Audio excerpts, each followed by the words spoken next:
Hi RJ Sha Family எப்படி இருக்கீங்க? நல்லா இருக்கீங்களா?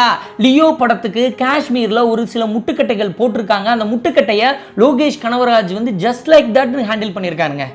தளபதி விஜய்க்கு எங்க இருந்தாலும் எந்த படம் எடுத்தாலும் ஒரு பிரச்சனை வந்துகிட்டே இருக்கும் இல்லைங்களா? தொடரிக்கிட்டே இருக்கும் இல்லைங்களா? பாவம் அந்த மனுஷன் தோணும். அவருக்கு காஷ்மீர்லையும் தொடர்ந்து இருக்கு. ஒரு நெப்போட்டிஷம் ப்ராடக்ட் வந்து ஒன்று ரெண்டு பண்ணியிருக்காங்க. என்ன பண்ணாங்க, அதிலிருந்து எப்படி மீண்டு என்ன லியோ டீம் வந்து பிளான் பண்ணியிருக்காங்க அப்படின்ற விஷயத்தையும் பேச போகிறோம். அது மட்டும் இல்லாமல் ரோலெக்ஸ் கேரக்டருக்கு ஒரு ஸ்கெட்ச் போட்டிருக்காருங்க இவர் லோகேஷ் கனகராஜ் அவர்கள். அதை பற்றி கேள்விப்படும் போது, அதை பற்றி ரிசர்ச் பண்ணும்போது கூஸ்பமே வந்துருச்சுங்க. அப்போ லியோவில் LCUவில் என்னெல்லாம் வரப்போகுது அப்படின்றத யோசித்து பார்க்கவே வந்து பிரம்மாண்டமாக இருக்குது. சரிங்களா? ஸோ இதை பற்றி தான் இந்த வீடியோவில் வந்து பேச போகிறோம். வேறு லெவலில் இன்ஸ்பைரிங்காக நிச்சயமாக இருக்கும். சரிங்களா? வீடியோக்குள்ளே போகிறதுக்கு முன்னாடி லோகேஷுடைய படம்லாம் வந்து கலெக்ஷனில் ஹிட் அடிச்சிட்டு இருக்கு. அந்த மாதிரி ஐடி துறையில் நல்ல சம்பளம் கொடுத்துட்ருக்காங்க.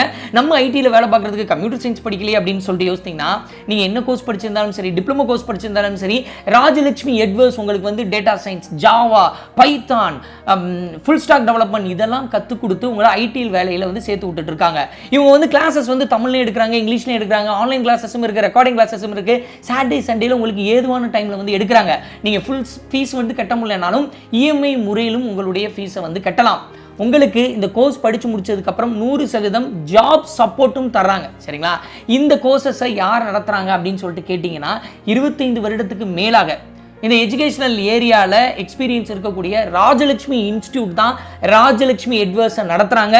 நீங்களும் இவங்ககிட்ட படித்து ஐடியில் வேலை கிடைக்கிறதுக்கு என்னுடைய வாழ்த்துக்கள். அவங்களுடைய லிங்க் பின் டாப்லேயும் வச்சிருக்கேன், டிஸ்கிரிப்ஷன்லேயும் வச்சிருக்கேன். உடனடியாக வேணும்னா ஃபாலோ பண்ணுங்கள். சரிங்களா?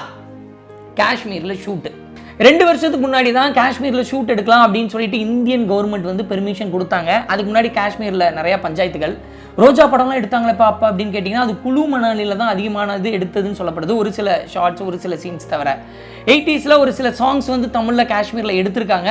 பல வருடமாக காஷ்மீரில் ஷூட் வந்து நடக்கலை.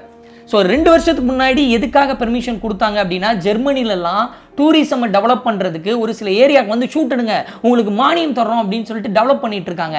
அதே மாதிரி நம்மளும் காஷ்மீரை பண்ணுவோம்னு சொல்லிட்டு ஒரு சில டாக்குமெண்ட்ரி வீடியோவே எடுத்து பாருங்கள்.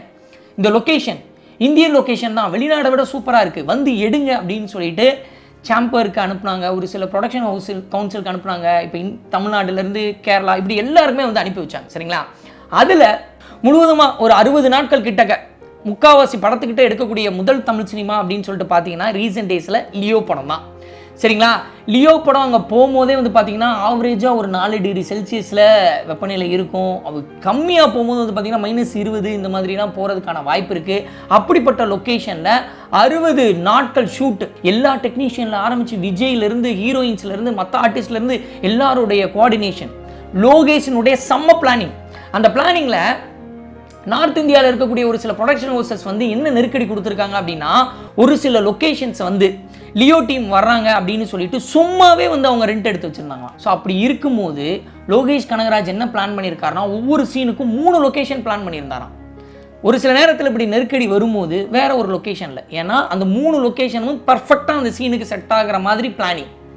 மாஸ்டர் படத்தில் வந்து விஜய் சொல்லியிருப்பாரு, எப்பா டைலாக் பேப்பரை கொடுங்கப்பான்னு சொல்லியிருப்பாரு. அந்த மாதிரி ஒரு கேள்வி வந்துடக்கூடாதுன்னு சொல்லிட்டு லியோ படத்துக்கு ப்ரீ பிளான் பண்ணியிருக்காங்க. அந்த பிளானிங்கில் இந்த லொக்கேஷன் பிளானிங் வந்து பயங்கரமாக ஹெல்ப் பண்ணியிருக்குன்னு சொல்லப்படுது. அது மட்டும் இல்லாமல் காஷ்மீரில் இந்த ஒரு சில ஜூனியர் ஆர்டிஸ்ட்லாம் இருப்பாங்கல்ல, இப்போ காஷ்மீர்னா அந்த ஜூனியர் ஆர்டிஸ்ட்டையும் நம்ம வந்து பேக்ரவுண்டுக்கு காட்டணும் இல்லையா? அதுக்காக நார்த் இந்தியாவில் இருக்கக்கூடிய ஒரு சில பேக்ரவுண்ட் ஜூனியர் ஆர்டிஸ்ட்டை பயன்படுத்தியிருக்காங்க.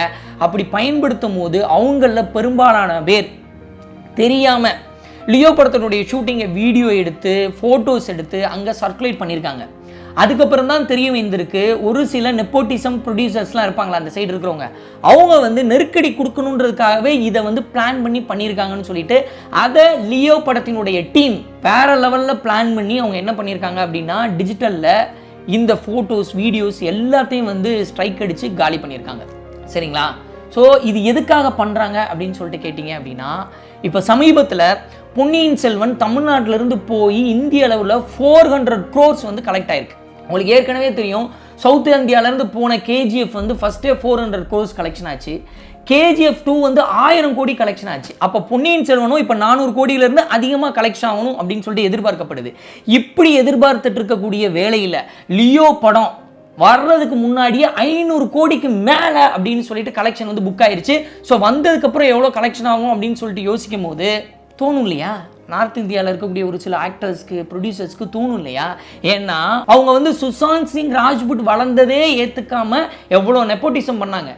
அப்படி பண்ணதன் காரணமாக மீம்ஸ்லாம் கூட போட்டாங்க. லாஸ்ட் 2-2.5 வருஷமா ஹிந்தியில் எந்த படமும் பெரிய கலெக்ஷன் கிடையாது. எந்த படமும் கலெக்ஷனே இல்லாத டைம்ல சவுத் இந்தியாவிலேருந்து கலக்கிட்டு இருக்காங்க. RRR, காந்தாரா, KGF, பொன்னியின் செல்வன், விக்ரம் படமும் வந்து பெரிய அளவில் அங்கே பேசப்பட்டது, நிறையா பார்த்துருக்காங்க. OTTயில் பீக் அடிச்சிருக்கு. ஸோ அப்போ உள்ளுக்குள்ள பயம் இருக்க தானே செய்யும். ஸோ அந்த தொழில் போட்டி இருக்க தானே செய்யும். அந்த தொழில் போட்டியை இப்படி ஏதாவது ஒன்று நம்ம சதி பண்ணி காலி பண்ணிட மாட்டோமா அப்படின்னு சொல்லிட்டு ஒரு சில சம்பவங்கள் பண்ணியிருக்காங்க. லியோ படத்தினுடைய டீம் வந்து பார்த்தீங்கன்னா முக்காவாசி படத்தை காஷ்மீரில் 60 டேஸில் பேக் டு பேக் வந்து முடிச்சுட்டு வந்துட்டாங்க. வேற லெவலில் வந்து பிளான் பண்ணியிருக்காங்க. சரிங்களா? ஸோ அது மட்டும் இல்லாமல் இப்போது இவர் வந்து எப்படி வந்து பண்ணுறாரு, இந்த கேங்ஸ்டர் மூவி அப்படின்னு இருக்கும்போது கேரக்டர் ஸ்கெட்சை வேற லெவலில் பண்ணுறாரு லோகேஷ்னு சொல்லிட்டு நான் கேள்விப்படும் போது நிறைய இதுக்காக வந்து அசிஸ்டன்ட் டைரக்டர்லேருந்து லோகேஷ்லேருந்து எல்லாரும் சர்ச் பண்ணிக்கிட்டே இருப்பாங்க, தேடிக்கிட்டே இருப்பாங்க, மெனக்கெடல் பண்ணிக்கிட்டே இருப்பாங்க அப்படின்னு சொல்லியிருந்தாங்க. ஸோ நம்மளும் அதை பற்றி ரிசர்ச் பண்ணுவோம் அப்படின்னு சொல்லிட்டு பார்க்கும்போது இந்த ரோலெக்ஸ் கேரக்டருக்கு அவர் என்ன பண்ணியிருக்காரு அப்படின்னு பாருங்கள். இப்போ ரோலெக்ஸ் இருக்குன்னா விக்ரமில், ஸோ அதுக்கு வந்து நீங்கள் வந்து ஏதோ ஒரு சிம்பிள் கொடுத்துருக்கலாம், ஒரு டேஞ்சர் சிம்பிள் கொடுத்துருக்கலாம், இல்லை ஒரு காண்டாமிருகம் சிம்பிள், இல்லை ஏதோ ஒன்று சிம்பிள் கொடுத்துருக்கலாம்ல. அவங்க ஸ்கார்பியோ கொடுத்துருப்பாங்க. அவங்க கம்மல்லேருந்து அந்த டேட்டூலேருந்து எல்லாமே ஸ்கார்பியோ சிம்பிள் வந்து கொடுத்துருப்பாங்க. அது ஏன் கொடுத்தாங்க அப்படின்னு சொல்லிட்டு கேட்டிங்கன்னா, கொலம்பியாவில் ஹென்ரி லோயிஷோ சொபலோஸ் அப்படின்னு சொல்லிட்டு ஒரு ட்ரக் டீலர் இருந்திருக்காருங்க. அவர் சுமார் 80ஸ்லேருந்து ஒரு 2006 வரைக்கும் ஆட்சி பண்ணியிருக்காரு. தான் நினச்சதை அடையணும் அப்படின்றதுக்காக என்ன வேணால் பண்ணுவார். ஒரு நாளாவது நம்ம ராஜாவாக இருந்துடணும் அப்படின்றதுக்காக அவர் எதிர்த்து யாராவது செயல்பட்டாங்க அப்படின்னா ஒரு 200 பேரை ஒரே நேரத்தில் என்ன பண்ணுவார் அப்படின்னா, இந்த செயின் ஷா அப்படின்னு சொல்லுவாங்களே, மரத்தை இருக்கிறதுக்கு யூஸ் பண்ணுற கருவி, அந்த கருவியை வச்சு கட் பண்ணி ஆற்றுல தூக்கி போட்டுருவாராம். அவர் எந்த அளவுக்கு எதிர்த்து நின்றுருக்காரு அப்படின்னு சொல்லிட்டு பார்த்தீங்கன்னா, KGF படத்தில் இந்திரா காந்தி கேரக்டரை வந்து எதிர்த்து நிற்கும் பார்த்தீங்களா, KGF கேரக்டரு, யாஷ் கேரக்டரு, அதே மாதிரி இந்த ஹென்ரி என்ன பண்ணியிருக்காரு அப்படின்னு சொல்லிட்டு பார்த்தீங்கன்னா மிலிட்ரியே எதிர்த்திருக்காரு. மிலிட்ரியினுடைய கேப்டனே வந்து கொடூரமாக கொண்டிருக்காரு. அதுக்கப்புறம் தான் ஜெயிலில் அடைக்கப்பட்டார். அந்த மாதிரி ஒரு கேரக்டர். சரிங்களா? அந்த கேரக்டர் யூஸ் பண்ணுற லோகோ வந்து ஸ்கார்பியோ தான். அந்த கேரக்டர் வந்து தேல் மாதிரி அப்படின்னு எல்லாருக்கும் தெரியணுன்றதுக்காக அவர் யூஸ் பண்ணுற அந்த ட்ரக்ஸுக்கு யூஸ் பண்ணுற அந்த பையில் ஸ்கார்பியோ போட்டிருப்பாரு. போலீஸ் எல்லாரும் பார்த்தா மிரளணுன்றதுக்காக. அதைத்தான் லோகேஷ் கனகராஜ் அவர்கள் ரோலெக்ஸ் படத்தில் வந்து பயன்படுத்தியிருக்காரு. என்ன வேணால் பண்ணியிருக்கலாம்ல, ஆனால் மெனக்கெடல் பாருங்கள் மனுஷன். எப்பா இப்படி ஒரு ட்ரக் டீலர் இருந்திருக்காரு, இவர் இப்படி யூஸ் பண்ணியிருக்காரு. ஸோ அதை வந்து வைக்கிறது.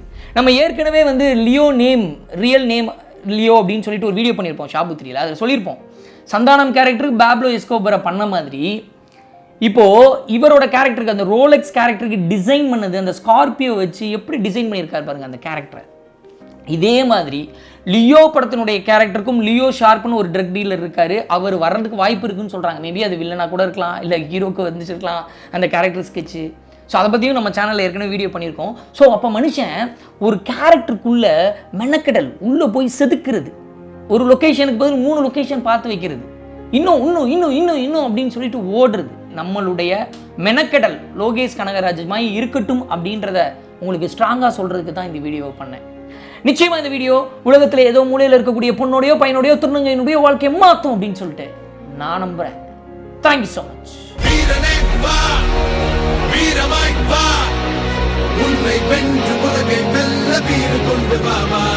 ஆயிரத்தை தாண்டி போனால் கோடியில நீதான் ஒருவன், நாடி நரம்பெல்லாம் வெற்றி போராட்டமே. உன்னுடைய எல்லை நீயே, உலகத்துக்கு பிள்ளை நீயே, போலையாகும் மூக்கில் தேகம் பொன்துணையே. வீரமாய் வா, உன்னை வென்று உலகை வெல்ல வீறு கொண்டு வாமா. ஆயிரத்தை தாண்டி போனால் கோடியில நீதான் ஒருவன், நாடி